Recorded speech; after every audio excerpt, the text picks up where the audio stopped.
Why is history so boring?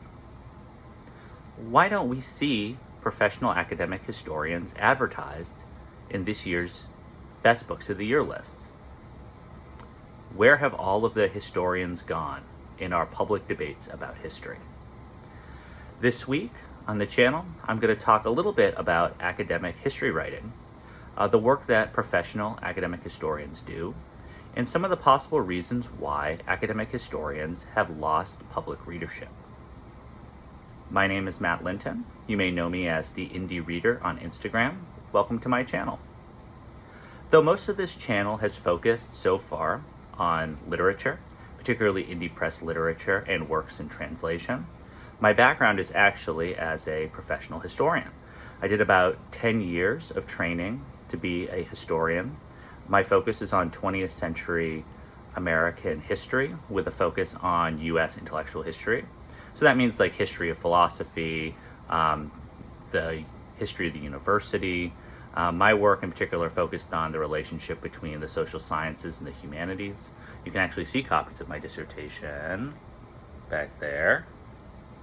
So I think I can actually provide a particularly useful perspective in thinking about academic history writing, what history is, and to provide some context for why academic histories rarely translate into broad public readership.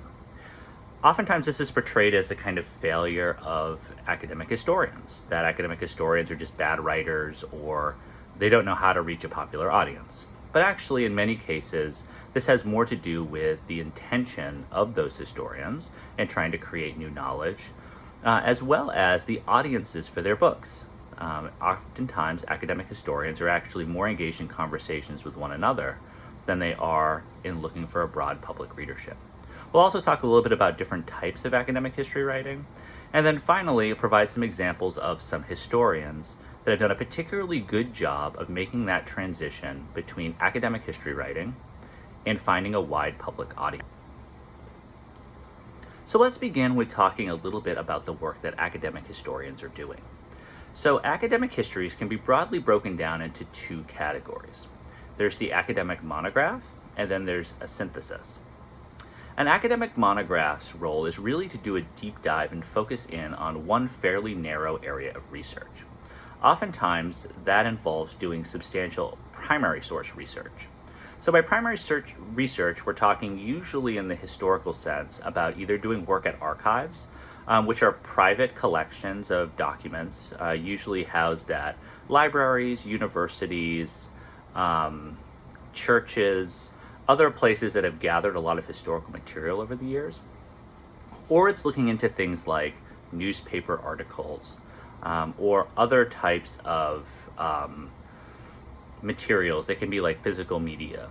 So it can be things like looking at dresses from a period or looking at cutlery or other sorts of material to try to understand how people lived their lives during that period.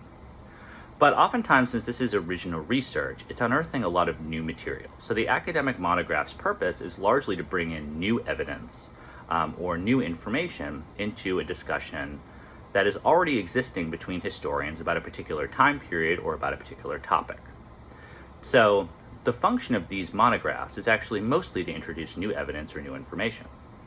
The other major defining feature of academic monographs and academic histories is that they tend to be argumentative.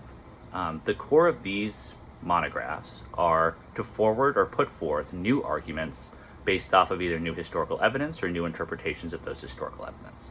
As a result, those new monographs or those historical monographs privilege argument over narrative.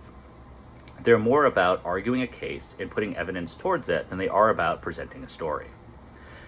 One might start to think here, rightly so, that this actually sounds a lot more like research in other disciplines. This is true. I think it's sometimes easy to forget that what academic historians are doing is creating new knowledge. That's their primary responsibility. And just like in the sciences or in the social science fields, that's largely done through finding new evidence, in this case usually archival evidence or new documents, or by putting forth new and novel arguments about existing evidence to forward our understanding of the world, of history, different time periods, Maybe if you're a military historian, you're looking at battles. If you're a cultural historian, maybe you're thinking about a particular literary movement or a particular philosophical movement during a period. And so the function of those academic monographs is really to be pretty narrow and be focused on presenting new arguments or knowledge. The second type of scholarly book that historians put out is what's sometimes called a synthesis. So what a synthesis is it's usually a senior person in a particular field, a very well-respected historian, and what they do is they look at all of the monographs that have been assembled about a particular topic over, let's say, the past 15 or 20 years. And they will say, okay, based off of all this new knowledge that we found, what can we say more broadly about this period? Or about this idea, or about this movement? And so what a synthesis does is it takes all of the work that's being done by other historians and being put forth in academic monographs as well as scholarly articles, and it combines them to give us a bigger picture or present a larger argument about history. Oftentimes, an academic synthesis is much easier to read for a popular reader or a non-expert than an academic monograph, because it is looking at a kind of higher level of the work and making broader, more general arguments that require less specialized knowledge. So that's part of the reason why monographs and even syntheses that are released by academic historians do not have a broad readership, is that they're oftentimes fairly narrow and are specific to a particular field. The other reason why we oftentimes do not see academic histories widely read by the public is about their intended audience. So academic histories presented by professional historians are oftentimes books that are meant to be in dialogue with other books presented or created by scholars. So really this is a conversation between experts.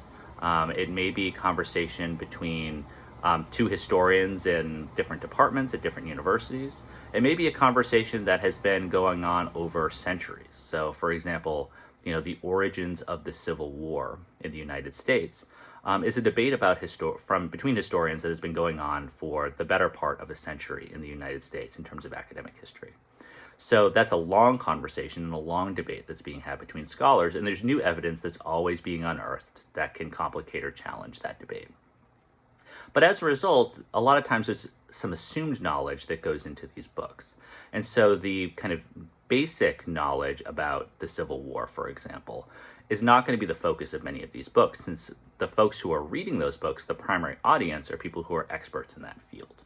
So as a result, sometimes it's not particularly useful, or it's not intended for the public to be reading scholarly monographs, because they're intended to forward a debate within a particular field, and the audience is other academic historians. So with that, in terms of thinking a little bit about why these historians have not reached large public audiences, there has also been a change over time, which is that many historians now who are academics are in universities, and as a result are trying to forward their careers within a university space that rewards certain types of research and certain types of knowledge production. So for historians are trying to prove to their colleagues that they are doing innovative, important research that is forwarding their discipline or knowledge creation. And so their ability to advance within their careers, so that means getting a first job in a university, requires that your dissertation or the articles, maybe even a book that you have produced, is seen by your colleagues as an important and valuable book, and that you should therefore be given a job within a university as a professional historian. It relies on your ability to persuade and show to your colleagues that you're leading in your field. And so it's more important to impress your colleagues or to prove your worth as a historian to your colleagues than it is to have a wide public readership. The other big part of that has to do with seniority. So as I mentioned before, oftentimes it's seen as the appropriate professional trajectory to start off doing fairly narrow specialized monographs, because first off, you want to show your ability to create new knowledge. But second of all, you also may not have a broad enough reading or broad enough understanding of the field yet to produce synthetic scholarship or produce a synthesis. And that's usually left to more senior colleagues. So as a result, particularly junior scholars are put on a path that privileges a focus on impressing their historical colleagues over finding a wide public readership. So as a result, most of the folks that you might read as professional historians, or you see their books in Barnes and Noble or in other libraries and bookstores, are oftentimes more senior people in the field who have been well established over a long period and have a track record of publishing academic work over many years. So that's a little bit about why we don't oftentimes see academic histories making it into the top 100 books of the year, or even see them widely publicized or published in bookstores. Many of these books are published by academic presses as well that have an audience that is primarily focused on other academics as well as university libraries. So with that, let's move on to a discussion about some books that may be useful ways of getting into academic history if you have not been a reader of academic. So in terms of academic history, I've got a collection of recommendations here that broadly fit into kind of three broad categories. Yeah, maybe four. So one is basically the broad introductory synthesis. That's one category that I think is relevant for people that are just trying to get started in reading history and maybe don't have a lot of background knowledge about history. The second is a more specialized historical book. It's one that focuses on a time period or a specific topic. It tends to be more argumentative, but it's a book that is written in a way that is meant to engage the public. Usually these are books that are award winners. They might win the Pulitzer Prize or another large prize, but they are written for a more popular audience. They tend to have more of a narrative focus, and they're written in more of an accessible way that focuses less on new knowledge and more on the writing a clear story that's easy to follow and understand, even for somebody who does not have academic training.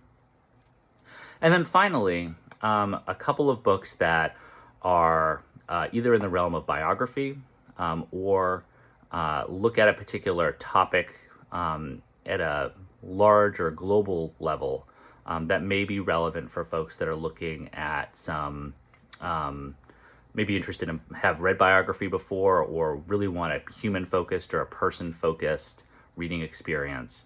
There's a lot of historians that write great biographies and use a personal story or a biographical sketch as a way to better understand a time period, a movement, or an idea. So with that, let's get started. So the first book I want to recommend is actually the broadest book, These Truths by Jill Lepore. So this is a history of the United States. This is a very broad synthesis of U.S. history that starts before the founding and goes all the way into the 21st century.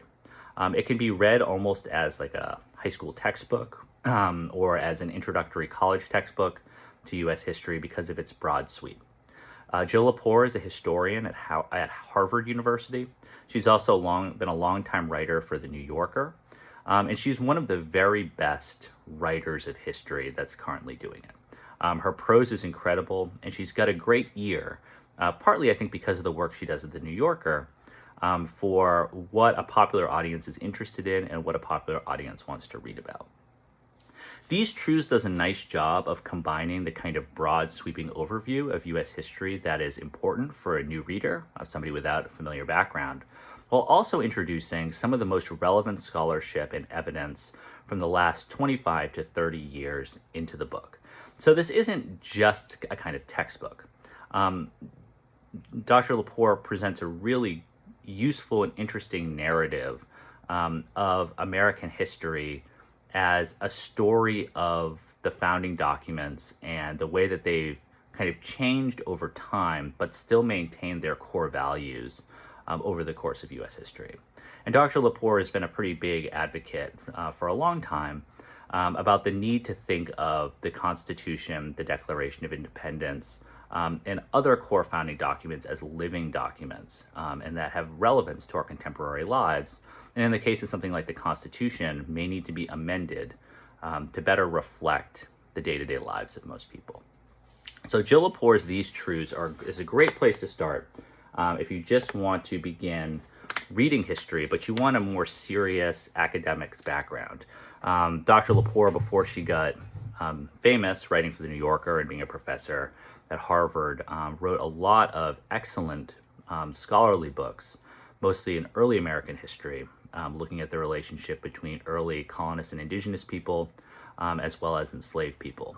So if you're interested in things like King Philip's War, she also wrote a great book called New York Burning.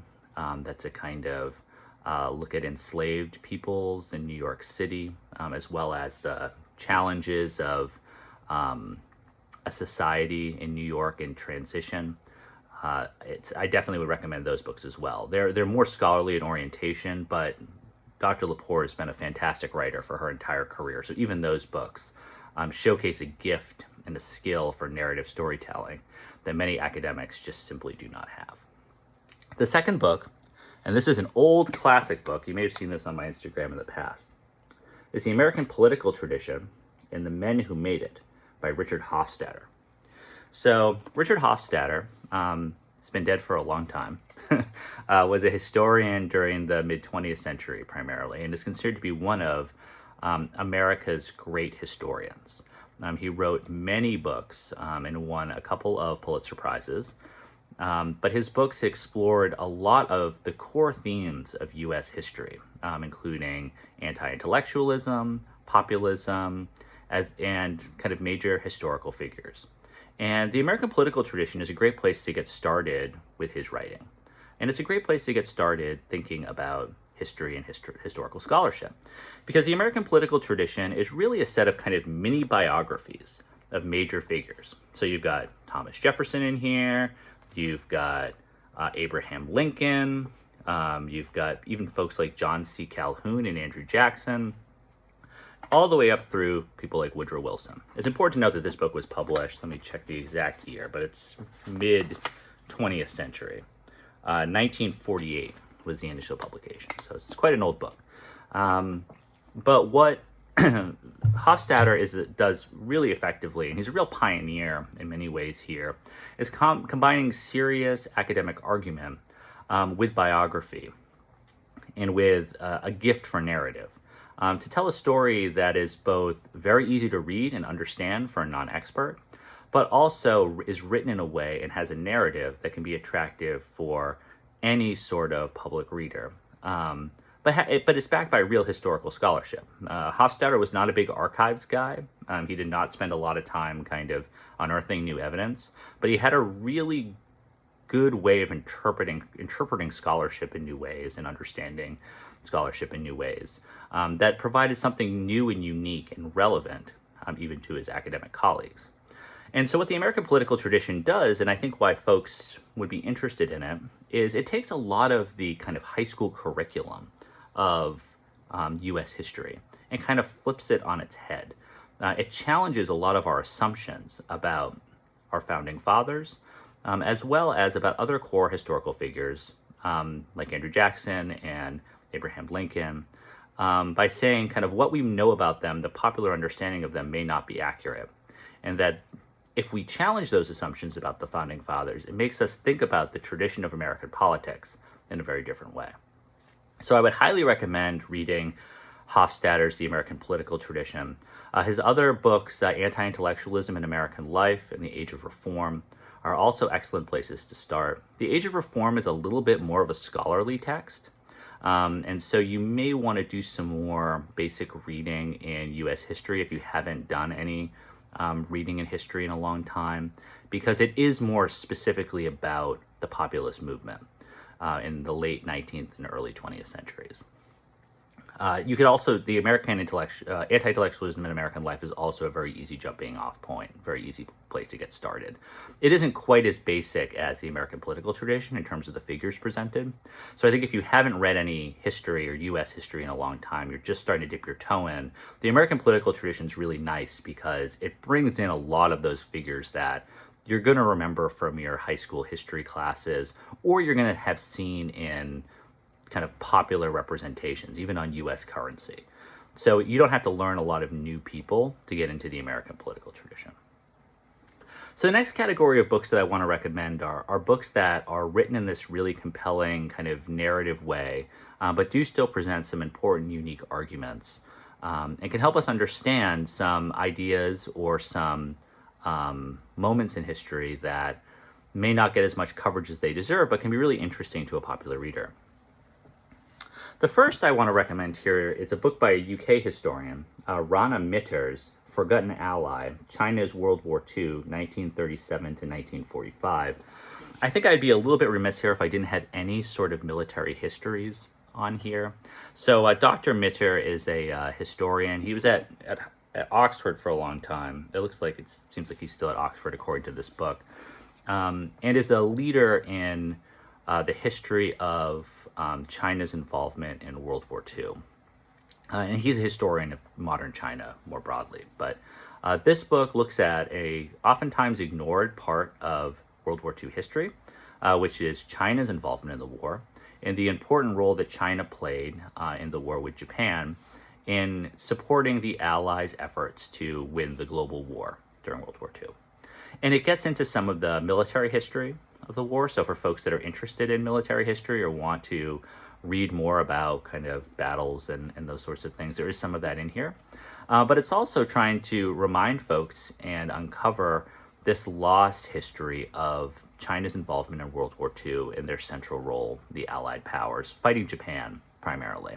But it does cover some of the major other history moments that we may know more about as Americans, of the Flying Tigers and some U.S. involvement and support for Chiang Kai-shek and the Chinese nationalists during World War II in their fight against Japan. It's written in a very accessible style, very easy to read, but also because of its combination with more of a narrative history, so it's more written as a story, and because it's a military history, which oftentimes military histories have a broader readership than other types of academic histories. I think that there's a lot to like and a lot to be interested in here. So if you're interested at all in learning more about Chinese history, if you are interested in World War II, maybe you've read some books about the Western Front of World War II, and you want to learn more about what happened in the war in Asia, I could not recommend more highly Forgotten Ally by Rana Mitter. That does a very nice job of combining the scholarly / academic with a book that's written in a more publicly accessible or popular way. Another book that does a similar thing, very different topic, is The Metaphysical Club, A Story of Ideas in America by Louis Menand. It was a very controversial book when I was starting in graduate school, because it's a relatively popular history of American pragmatism, a philosophy of combination of materialism and idealism. And it's also kind of a unique look at American philosophy and the role that Americans played in forwarding ideas.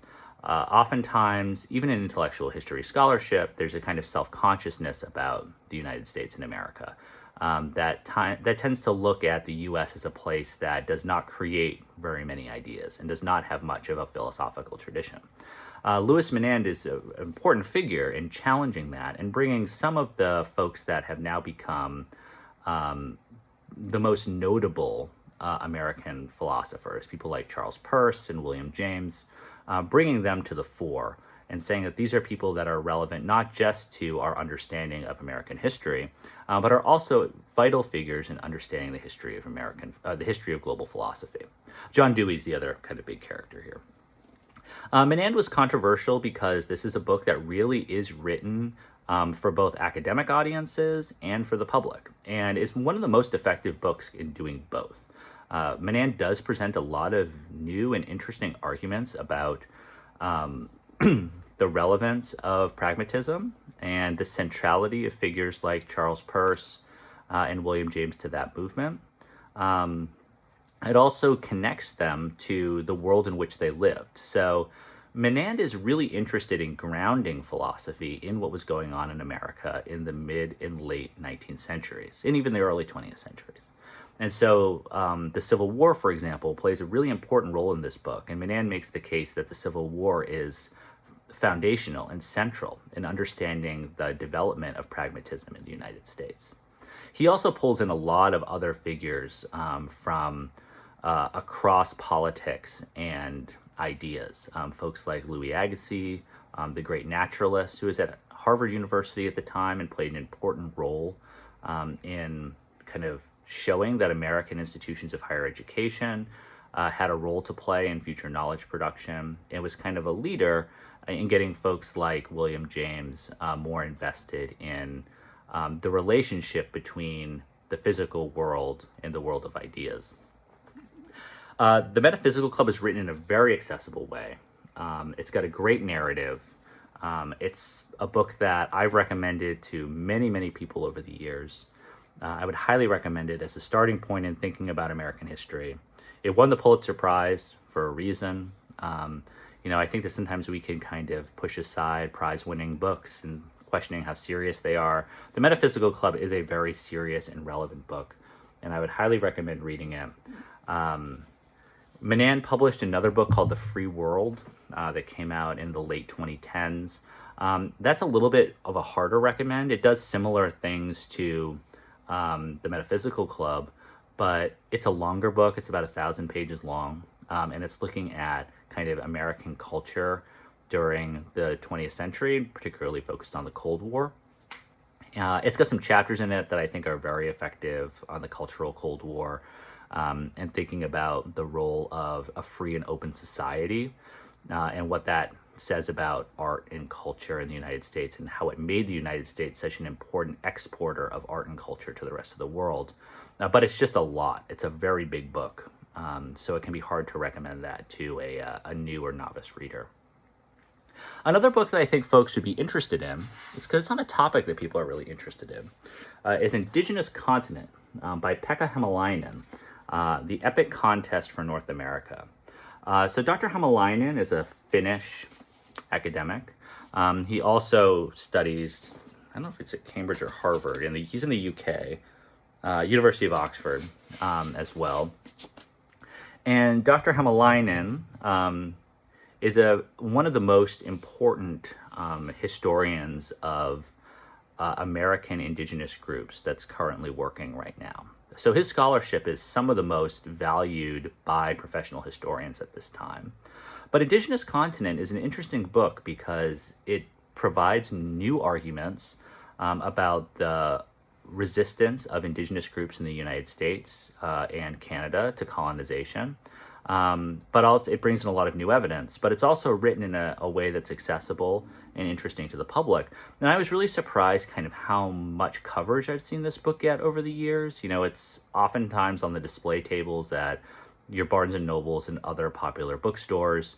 And it's recommended, and I know people who are not historians or experts that have read it and really enjoyed it. I think that there's a hunger for more scholarship on American indigenous history and American indigenous groups. It's something that's not oftentimes covered much in the U.S. history curricula for middle school and high school. So people feel like they're not very well grounded in it and don't really understand it that much, but want to know more. And so Indigenous Continent is a good place to start. Because what Pekka Haemaelaeinen is arguing here is that indigenous groups were much more active in their resistance to U.S. colonization than earlier scholars have supposed, and that these groups were very resilient and tough, and they presented a real challenge despite all the technological advantages and disease advantages that Europeans had to U.S. conquest and colonization. And you get a bunch of really excellent explorations of specific indigenous groups and indigenous resistance in this book that show that indigeneity in the United States is something that is central to American history and remains central and relevant to American history until today. So I would definitely recommend Pekka Haemaelainen's Indigenous Continent. It is a long book. But it's another one that's multi-award winning. It's written in a narrative way. It's got an argument, but it doesn't get too bogged down in focusing on argument over story. And it's a place that if you read it and you really like the argumentative part of the book, because it is an argumentative book, it may be a good jumping off point into other histories that focus on argument, which will really broaden and open up your horizons as a history reader, since a lot of the very best books in history are books that are argument focused and not focused as much on narrative or storytelling. So finally, last book I wanted to highlight here is David Blight's biography of Frederick Douglass, Prophet of Freedom. You might notice this is another Pulitzer Prize winner. So David Blight's a historian at Yale University. He is one of the leading historians of the American Civil War. He wrote a fantastic book called Race and Reunion, which is a history about kind of the monuments and remembrances of the Civil War and the way that that was used to bring together folks from the North and South in the period after the Civil War, but very much at the expense of understanding the central role that race and slavery played in the Civil War to begin with. But Frederick Douglass, this biography of Frederick Douglass is really fantastic because it does a great job of using biography to tell the history of the antebellum period going into the Civil War. And so some of the best biographies by historians use these really compelling and interesting people. And Frederick Douglass was an amazing historical figure. But he's really also fantastic and helpful for understanding debates over slavery during the period leading into the Civil War, as well as debates about women's suffrage. Played an important role in thinking about the relationship between African Americans and women when getting more rights in the United States, since both were groups that were deprived of rights before the Civil War and after the Civil War, as well as thinking about the relationship between church and state. Frederick Douglass was quite involved in many of the American religious revival movements in the mid-19th century. So this book does a great job of bringing together all of these various different interesting parts of U.S. history during the antebellum period and using a single important and central figure to kind of tie all those diverse parts together. And so David Blight's a master historian. He is really one of the best. And there's a reason why this book won a lot of awards. And so it's great if you have experience in reading biography before, if you know that you like biographies. Biographies can be a great way to jump off into studying history more broadly. A lot of times biographies have some component of history in them if they're historical biographies, because you need to provide context for the biography of the person who lived. But if you decide that you like the context or a particular area of the context that's being provided in the biography, that's a really great jumping off point of thinking about, okay, where are the histories that explore parts of the milieu that this person lived in?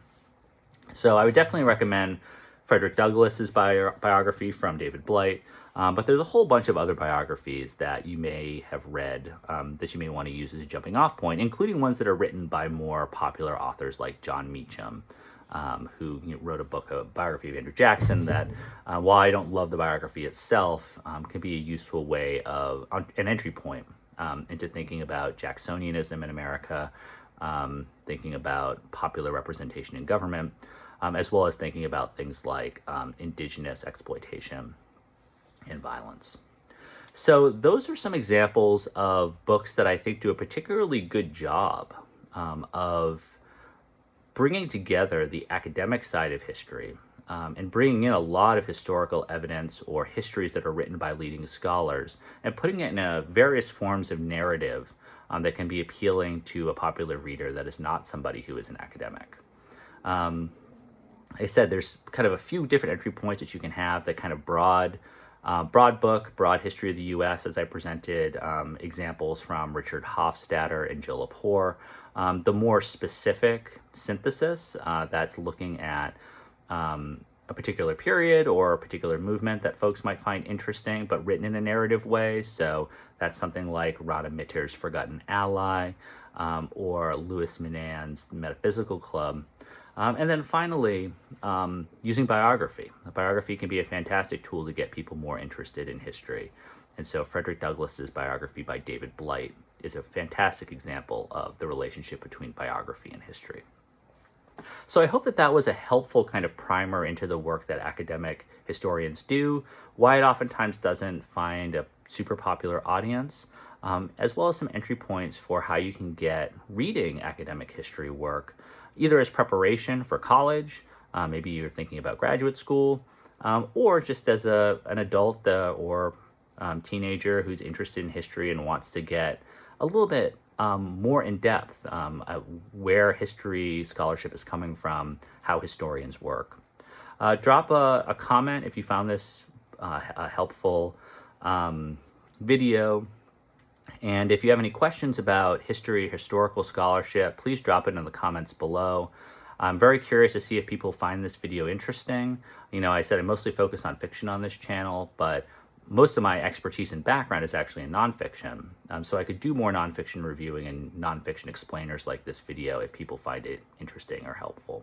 So thanks again for watching my channel. Like and subscribe if you're not subscribed yet. Follow me as the Indie Reader on Instagram. I hope that this video was interesting. I hope that you learned something. And I look forward to returning next week with a video about my monthly reading recap for November and looking at down the road into some of my favorite books from 2025 and some of my books I'm looking most forward to reading in 2026. Thanks. Have a great week.